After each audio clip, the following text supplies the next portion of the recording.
You can configure the most advanced firewalls on the market and mandate complex encryption protocols.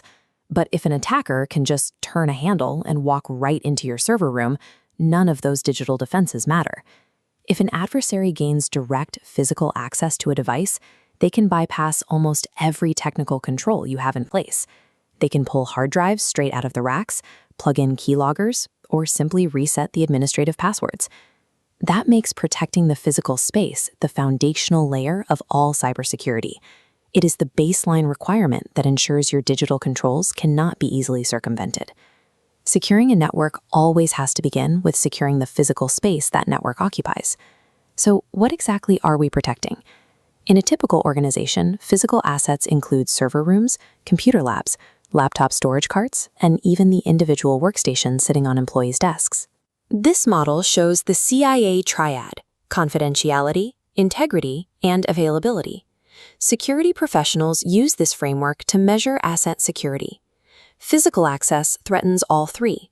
Stealing printed records compromises confidentiality. Plugging a flash drive into a terminal breaks integrity.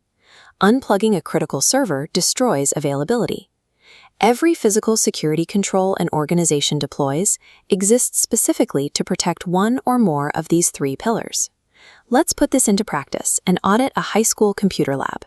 You walk down the hall and notice a side door to the lab has been propped open with a chair. In security terms, that open door is a vulnerability, a specific weakness in the environment. A threat is the adversary, or even a natural event, that has the potential to exploit that weakness. That could be a thief looking for expensive hardware, or a flood originating from a broken pipe down the hall. The core relationship you have to manage looks like this. Risk occurs exactly where a threat intersects with a vulnerability. The very first step of any physical security audit is mapping out your vulnerabilities so you can eliminate them before an active threat ever arrives. Often, the most dangerous vulnerabilities are behavioral. A prime example is tailgating. This happens when an authorized person swipes their badge to unlock a door, and an unauthorized person slips inside right behind them before it closes. Piggybacking is a similar vulnerability, but with a critical difference. Piggybacking is a social engineering attack, where the authorized user knowingly holds the door open, usually out of politeness for someone carrying a heavy box or claiming they forgot their badge. Combine those behaviors with misplaced ID badges or visitors allowed to roam the halls without an escort, and you have severe access control failures.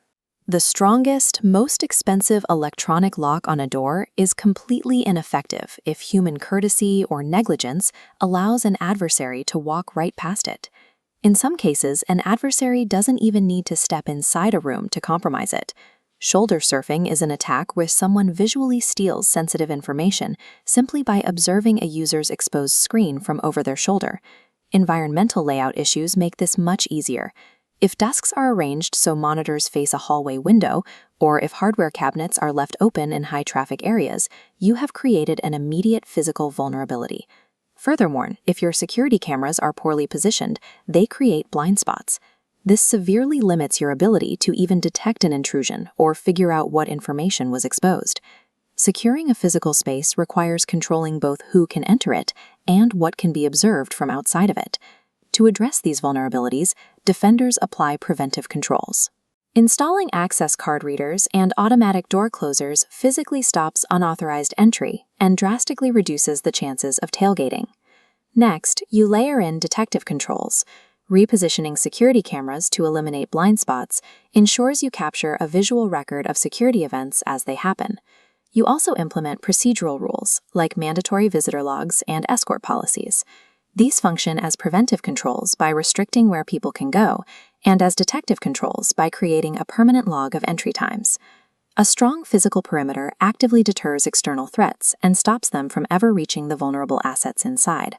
But if the perimeter is breached, you need internal protections.